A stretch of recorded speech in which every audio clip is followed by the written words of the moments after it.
Hello everyone, in this video I will show you how to fix Discord when it gets stuck on starting. First, we will clear the Discord cache. This is one of the most common reasons why Discord does not open.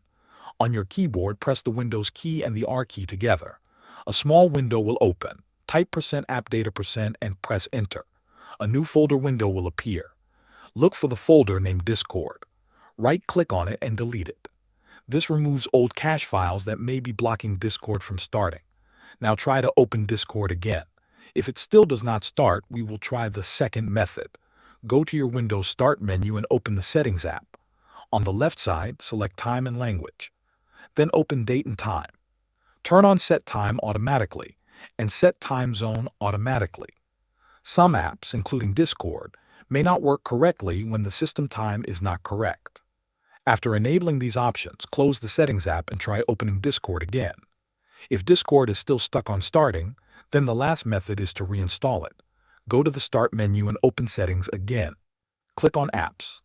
Scroll down until you find Discord in the list. Click on it and select Uninstall. Follow the steps on the screen to remove it completely.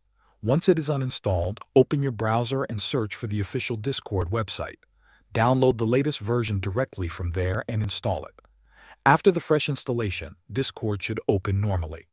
This is how you can fix Discord stuck on starting. Thanks for watching.